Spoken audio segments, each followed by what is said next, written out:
Alright, so we did 2 videos on prepping books. Last week we talked about reference material, so if you lost the internet, either you couldn't afford it or your internet provider was having issues, having physical books that you can reference in case of an emergency so that you can take care of your house, you can take care of your vehicles, you can take care of your family. Having reference material on your bookshelf is a great idea. The second video, today's video, is about actually prepping. Okay, these are books that are prepper books. They're not just reference material. They're not specific to anything. They're just generic books that you read before bad things happen, and so that you can create a plan, you can get the tools that you need. And so today's video is about those books. It's about books that you need before the event. Okay? You know, when it comes to the internet, when it comes to YouTube and Google, they're really great resources if you know what you're looking for, right? If you know what to Google, it's great. It'll have more information than any of these books I own will ever tell you. But if you don't know what to Google, if there's things that you've never thought of or no one's ever brought up and you've never Googled them, you're not going to have that information. And that's where these books come in handy, is because it talks about events, it talks about situations, it talks about things that you may never have thought of. And because it's in a book, you can read through it and it's all laid out and you can be like, hey, I've never thought about that. Oh, what is that tool? I've never even seen that tool before. And then you can Google it, and then you can YouTube it, and you can learn more about it because you have the information, you have what you need to know what to Google. Starting off, let's just start with just in case. Now, this looks like a kid's book. It's not a kid's book, it's a prepper book.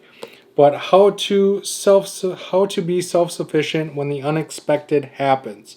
So what if a tornado, hurricane, earthquake, pandemic, power outage, grocery stores close, shipping crisis, inflation, right?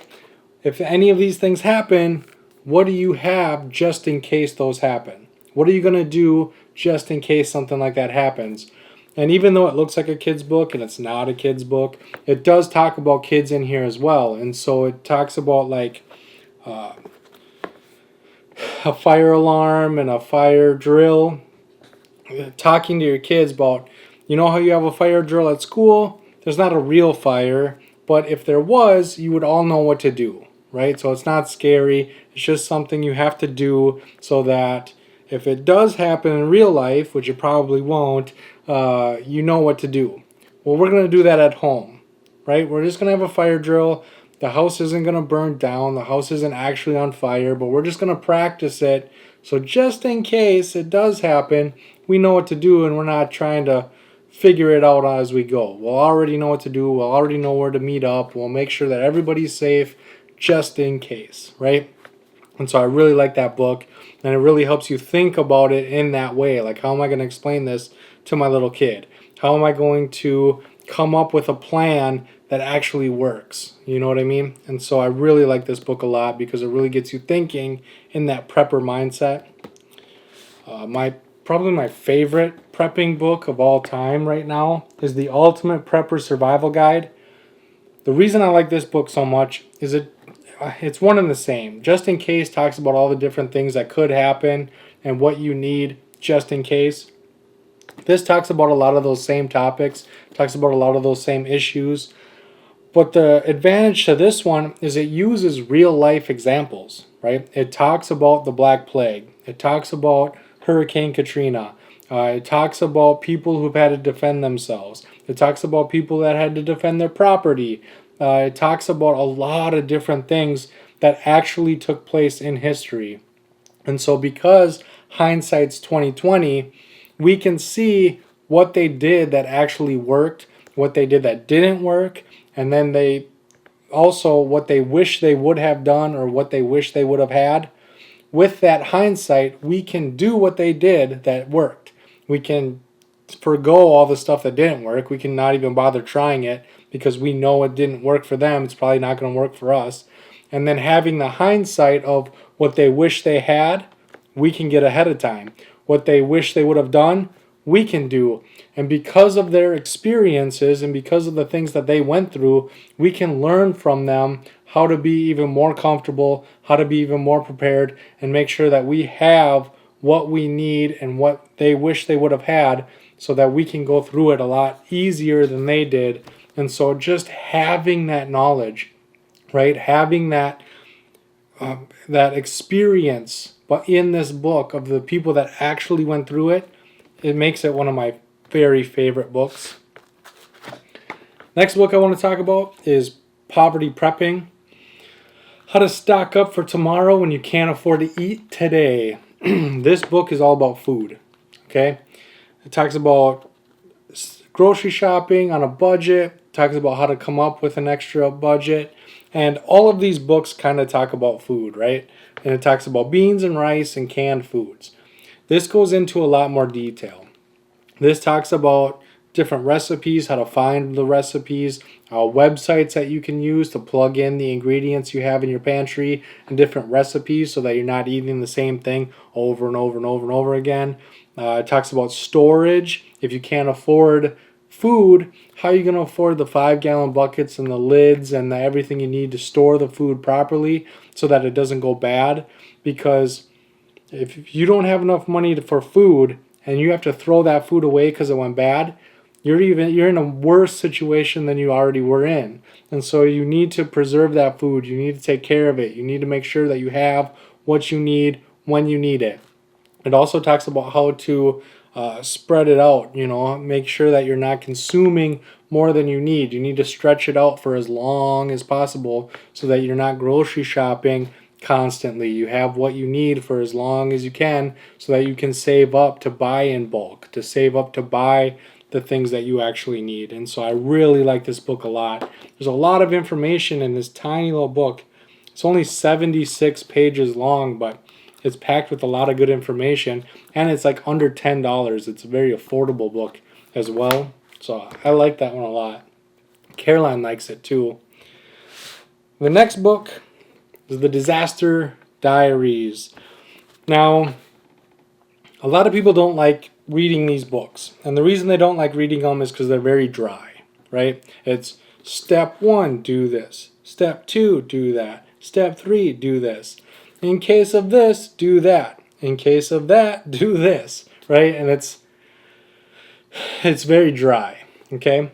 And so the Disaster Diaries, what makes it unique is it's a real story. It's a storybook. It reads just like Harry Potter or Lord of the Rings or It. And there's a bookshelf over here. But it reads like a real book. And so what it's about is it's about one man who he has a newborn son, and he realizes he needs to take care of his son no matter what happens in this crazy world. And so he goes and he thinks about every skill that he might need to take care of his son no matter what happens. Like I said, like zombie apocalypse, hurricanes, floods, whatever the situation might be, there are skills that he might need, and so he goes to experts to learn those skills. He uses military and police officers to learn how to use firearms. He learns how to fight with MMA professional fighters. He learns how to hijack cars from actual car thieves. There's just a lot of different skills that he feels he needs, and this is the story of how he went about learning all these things. And it's kind of funny too, because he fails a lot before he gets good at stuff, and so there is some humor in it, and so it is a good book. If you're looking for a real book, like a story book, that's a really good one for preparedness. Next we have, alright, so these books are about preparedness.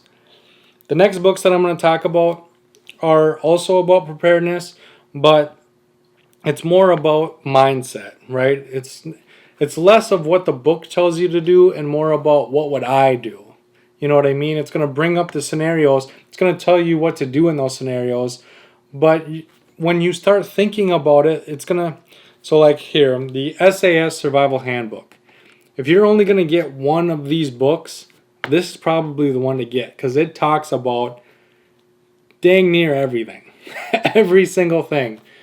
And so when you read it and you learn how to escape your car when it's underwater, you start to think about, how can I avoid going underwater in the first place, right? It's important to know how to get out of that, but how can I avoid it? You know, what can I do to avoid that situation? There's a lot of situations in here where I've never even thought about them. Like what to do if the plane you're on is being hijacked.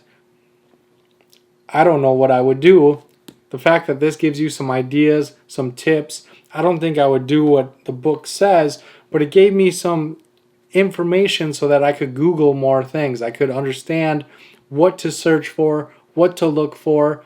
You know what I mean? It tells you what to Google so you can find what works best for you specifically. And so I really like these books for that reason. Is it just opens you up to a whole new world of thinking, a whole new world of resources, a whole new world of what to Google. And this, it talks about everything. Wild edibles, getting lost in the jungle, what happens if your car dies on train tracks, what to do if you hit a telephone pole and you have electrical wires on your vehicle, what to do if you're getting struck by lightning, everything. There's so much information in this book. I could go on and on and on for hours about this book and just barely scratch the surface. There's so much information. How to track animals, wild edibles. And again, this isn't something, the reason it's in today's video and not last week's video is last week we talked about wild edibles, but we bought a book that was specific to our region, right? My Peterson's guide is specific to all the plants in my area. There's no cactus, there's no rice, there's no things not specific to my region, where this does talk about all that. This is general information. It may or may not pertain to me. It's just general. Last week, the books that we're going to reference, the books that we're going to use after something bad happens, those are going to be specific. They're going to be more detailed. They're going to be specific to your exact situation. They're not going to be as general as these books are. The next book I want to talk about is the Survival Handbook. And again, this is something that's going to help you think outside the box. It's going to help you think about things you've never thought about. And the reason I like this one so much is because of the big, huge pictures. It has big, colored pictures that are easy to see. They're easy to understand. Because they are large, you can see the little details to help you understand. And it's going to show you how to like skin a deer, right? That might not be something you've ever really thought about. You might not be a hunter. You might not even own a firearm. But if there are no grocery stores, if inflation goes up really high, if the shipping crisis is really bad, you might have to pick up hunting. You're not going to take a deer and then read what to do about it. This is something you're going to have to read. You're going to have to study. You might have to use Google. You might have to watch some YouTube videos. These are things you're going to have to do in advance so that if the situation does present itself, you're already knowledgeable because of these books. And so just the detail of all of this and CPR and medical, again, you're not going to reference this book. You're going to reference the actual medical books we talked about last week. Those are the ones you're going to reference, but these are just going to help you get to thinking about what you actually need, what you actually want, what are the things that matter most to you personally. So I really like this book because of its detailed pictures.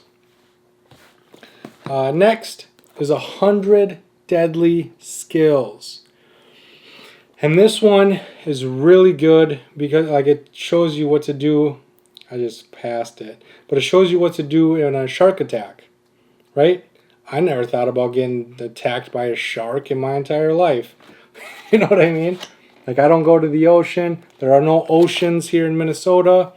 But if I travel, right? If I go to Florida, if I go to California, if I ever find myself in an ocean with a shark, again, I'm not going to reference this book. This is all information I'm going to need to have prior to the event. But again, I can do that. If you're shipwrecked, what to do if you're shipwrecked. You know, how to turn your little life raft into a shelter on water. These are all skills that I never would have thought of. You know what I mean? But because I'm thinking about them, you know, what if I could do that on a river or on a lake? Or, you know, I could go out on a life raft, you know, and it just gets you thinking outside the box, right? If I'm going to bug out and there are people after me, I can go out onto a lake and maybe I can paddle and they'll never be able to get me. Or, you know, you just start thinking in different ways, because when you have the skills, when you understand the way that people do different things, it allows you to think in different ways. And so I really like this book just because there's 100 deadly skills, and when you start thinking about them and how they apply to you personally, you start to just your mind kind of wanders in different directions, and you can kind of come up with very unique ways of handling different situations. Same with nuclear survival skills, right? So this is all about nuclear war, fallout, and all of that goodness. And again, it's not so much about the nuclear war. It's about if you can filter water through the radiation and through the mess that the nuclear war created, you'll be able to filter water through a flood. You'll be able to filter water through probably almost anything. If you can learn how to build a shelter that can handle the radiation and handle everything, that shelter is going to be useful for more than just the nuclear war. It's going to be good for lots and lots of different scenarios. And so even though it is a nuclear war book, the skills inside of it apply to so much more. And again, it gets you thinking in different ways. And so that's a good book for that. Life hacks. So Life Hacks it's kind of a silly book, but it's not so silly. And so how to avoid rotten eggs. And so you can see if you put them in water, they'll float. And so if it floats, it's very old. If it stands on its tip, it's stale, 2 to 3 weeks old. If it lays down flat, it's fresh. You know, these are all just little life hacks. One of the life hacks in here is if you're lost, so if your phone dies and your GPS isn't working and you're lost, a lot of people go to a gas station. Well, Life Hack says to go to a pizza delivery place because they deliver pizza all over that city. They know the town, they know the roads probably better than anybody else because they drive them every single day, multiple times a day, delivering pizza all over the place. You know what I mean? So instead of going to a gas station, go to the pizza delivery place. You can probably get a lot better directions. And so again, having that knowledge ahead of time. If my phone dies, I don't have GPS, knowing to go to the pizza place, it might save me the headache of continually getting lost, right? Because that can show me exactly where I need to go, exactly how to get there, exactly how to avoid the traffic. And so again, it's not going to be something you reference. It's not going to be something that you're like, wow, this is such a amazing book, and I'm gonna hold on to it, and if something happens, this is the book I'm gonna go to. But if you read it ahead of time, you'll get a lot of information. Never make a wrong turn on the freeway again. The alignment of the tabs on the top of the exit signs tells you whether the exit will be on the left or the right. I didn't know that at all. So if the sign, you have the sign above the sign. If it's on the left-hand side, it's your left, the exit's on the left. If it's on the right-hand side of the sign, the exit's on the right. So again, it's not something you're going to reference in the event, but knowing that ahead of time, that's pretty cool. And it can save you a lot of headaches. It can save you a lot of, there are survival tips in there as well. It's not just like household hacks, but again, knowing them ahead of time, thinking about them, realizing there are different ways of doing things outside of your phone, outside of the internet, outside of everything that you're used to. There are still ways of accomplishing things. Next, everybody knows Bushcraft 101. So It's one of the most popular bushcraft, wilderness survival, woodcraft, camping books out there. This isn't the one that I want to reference. I'm referencing it because I actually am suggesting the second book in the series, which is Advanced Bushcraft. Bushcraft 101 is like camping, bushcraft, woodcraft, just being in the woods. Advanced Bushcraft is more about living in the woods. It's going to talk about building a log cabin. It's going to talk about using rocks and stuff to build or to sharpen your axe and sharpen your tools. It's going to talk about building buckets and making buckets out of different things. And so, like building a cabin, right? You're not going to build a cabin on a weekend out. You're not going to build a cabin. But if you're in a bug out situation and your idea is you're going to grab your bug out bag and bug out into the wilderness, this is going to give you a realistic expectation of what you're going to need, what you're going to be doing, what it is that's going to help keep you comfortable, what's going to keep you safe, what's going to make sure that you have what you need when you need it. And again, it's a lot of information in a little book, meaning it's general, right? It's a bunch of general information. But if you learn it, right, like building a bucket in the woods, I never would have thought of that, like ever. You know what I mean? But having a bucket to carry water from the lake or stream or whatever it is to camp, that'd be really handy. And you're not going to have a bucket in your bug out bag. So if I can make one, you know, now I can start thinking about it. Now, what species of plants in my area can I use to make a bucket? What in my region would make the best buckets? What, you know what I mean? And so now I know what to Google, I know what to research, I know what to look for, because this gave me a starting point. Same with this. This is the Ultimate Winter Survival Handbook. I haven't finished reading this one, but I'm enjoying it a lot. And like the, where'd it go? Like the Survival Handbook with its giant pictures, this is the same. This is the Ultimate Winter Survival Handbook, and it also has the giant pictures. Talks about how to get your house ready.